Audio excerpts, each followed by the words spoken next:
Dunay mga gitawag nga unhealthy. Dili na pod siya okay nga mga behavior nato when we are jealous. Unsa man eh. Kung sobra na kapag panilos, magsige na lang pangita pag-check og cellphone. Kana day. Okay? Unya mga ble, why permission? Why permission kay wala na naburyong na. Oh, Kada okay. bagting sa cellphone bagla kasama kinsa ka chat. Patay pag ikarap. Manudlay lang gani, magpahumot lang gani. Dudahan dayon. Grabe ka sputing, grabe ka grabe lagi ka nakapahumot. Naka-date? Kinsa lagi pag-upahan nimo? Kinsa lagi Magtulungan ka pag-upahan sa nimo? opisina. Ha? Pag adto sa opisina, tanang babae sa opisina. Tanang nga laki sa opisina, iha dayon ang i-check dong irin. Og mo surprise visit siya. Intentionally na-insulto nimo imong partner. Maraga imuhang ukoy-ukoy yun.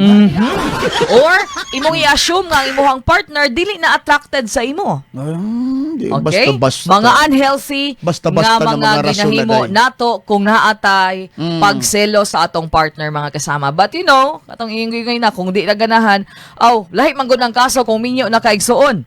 Kay imo man ang gipanumpaan gud. Pero kung Yes, ibaw padungin kita minyo magita real talk na bayagi mga higayon nga ma-attract pod ba yata sa laing opposite sex, correct? Okay, tao man lang gud punta na magud pud tay pagbati na. Exactly. Labi na kay ang ato ang mga hawak di na mao ang imong partner. Pero bantayan nato. Bitaw. Agma ni ang katapusan nga mensahe sa tanan. Normal nga maibog pero abnormal nga makigrelasyon. Di ba? Ni ay ditam wala na tay laing basihan. Kay kung mo kay ingon magud si Kuan ingon ayo na Biblia na ta ditso kay para wa nay away. Mao ra gid ni ang panukaran. basic foundation. Ingon ang Jeremiah chapter 17 verse 9. Paminaw mo ha. Kinsa may makatukib sa kasing-kasing sa tao. Walay mulabaw ni ini kamalimbungon. Tanawa ra. Og labihan kini kadaotan. Na deceitful day. The heart is deceitful above all things, no? Mao na pag makakita ka gwapa, mukhaan dahin mo, love at first sight ko, no? Ingon pa nila. Wala lang. Pero nagid na, di matabatik. Nagid ka, Diara ka kutob.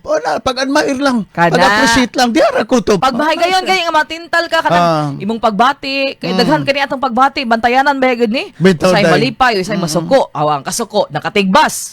Basta naakal sa imuha baga kasamang estado nga perting sukuan nimo, makalimot ka na kabalansi baga kasama unsay tama unsay mali. Tanan. Mauna Tanang siya. pagbati, tanang emosyon nagagikan sa kasing-kasing. O galingon sa Biblia, ang kasing-kasing kuno malimbungon. So, bantayan ang kasing-kasing.